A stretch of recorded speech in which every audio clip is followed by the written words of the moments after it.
Ali et le Niger annoncent donc leur retrait de la CPI. Est-ce la suite logique?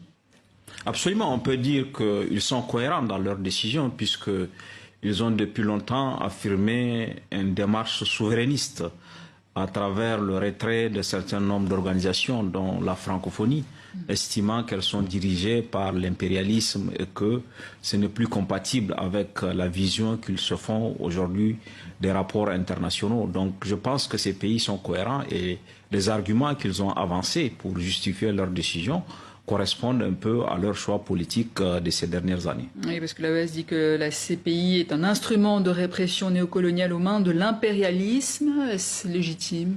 Oui, il y a quand même un constat qui est presque unanime, c'est la sélectivité de la CPI. Il y a des parties du monde où les crimes commis ne sont pas enquêtés. Quand on prend l'Afghanistan ou le Proche-Orient, les crimes qui sont commis dans ces parties du monde ne font pas l'objet d'enquête de la CPI. Et des pays qui n'ont pas signé le traité de Rome. Bien sûr, il y a des pays qui n'ont pas signé le traité de Rome. Elle a été fragilisée. Un pays comme les États-Unis a été jusqu'à sanctionner des juges qui ont poursuivi Israël. Les États-Unis avaient déjà par le passé révoqué le visa de Mme Bensouda qui était procureure à cette période. Donc il y a une fragilisation de la Cour pénale internationale par les grands pays et il n'est pas surprenant que les pays ou d'autres pays aussi constatent que la CPI ne remplit pas son mandat d'impartialité. D'ailleurs, ce qu'il faut regarder, c'est aussi le fait que ces pays étaient quand même parmi les premiers à adhérer à cette Cour pénale internationale. Le Mali de 2000, le Niger en 2002, le Burkina en 2004, et ces pays ont collaboré avec la CPI parce qu'il y a eu quand même des poursuites qui ont abouti. En 2016 déjà, un djihadiste a été poursuivi et condamné. En 2024, un autre djihadiste a été condamné pour la destruction de mausolées.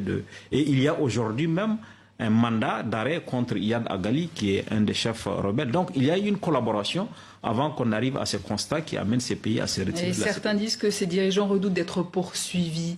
Non, je ne pense pas que ce soit l'argument fondamental, parce qu'il faut dire que même quand on quitte la CPI, si les États, il y a une saisine du Conseil de sécurité, on peut poursuivre. C'est ce qui est arrivé au Soudan sous El-Béchir.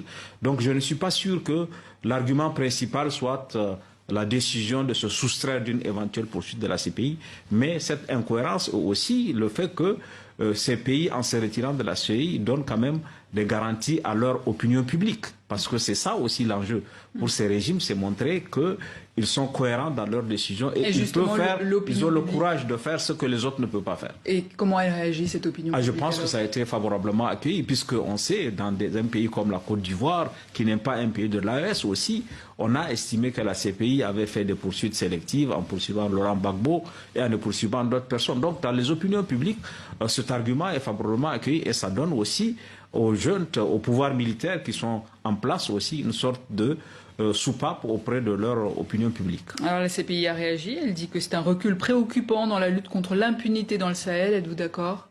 Je pense que la CPI aurait elle-même dû donner, elle n'aurait pas dû donner le manche avec lequel aujourd'hui les pays la battent. Le fait qu'elle ne poursuive pas, qu'elle ne soit pas en capacité, par exemple, de sanctionner Benjamin Netanyahou, contre lequel elle a émis un mandat, et que les États disent qu'ils peuvent se déplacer librement, tout ça a fragilisé la CPI et c'est dans ce contexte de fragilisation de la CPI que ces pays ont décidé de se retirer et en échange, ils s'engagent à créer la Cour pénale sahélienne qui va poursuivre les crimes qui vont être commis et qui aura sans doute un mandat plus efficace. Sera plus équilibrée cette Je pense qu'elle sera plus efficace que la CPI, puisque actuellement déjà au niveau des juridictions nationales, il y a des poursuites. La plupart de ces pays ont créé des pôles judiciaires spécialisés dans le terrorisme et la criminalité transfrontalière. Donc il y a déjà un premier document sur lequel ces pays peuvent avancer sur l'agenda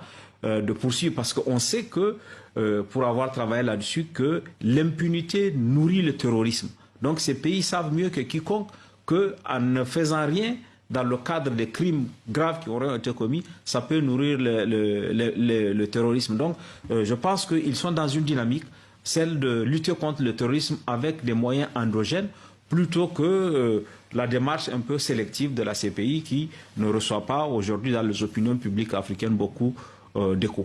Et pensez-vous que ces décisions pourraient inspirer d'autres pays africains à quitter? Oui, je pense que la critique, elle existe dans les autres pays. Mais est-ce qu'ils vont aller jusqu'au bout? Ces pays ont eu le courage d'aller jusqu'au bout de leur logique. On a vu que l'Afrique du Sud est un autre pays qui avait envisagé se sont rétractés. Mais je crois que, en tout cas, la critique existe. Maintenant, moi, j'ose espérer que ça va être un coup de semonce pour la CPI, pour qu'elle se ressaisisse, pour qu'elle soit plus efficace dans les poursuites et pour qu'il n'y ait pas d'impunité pour certains et des poursuites pour d'autres.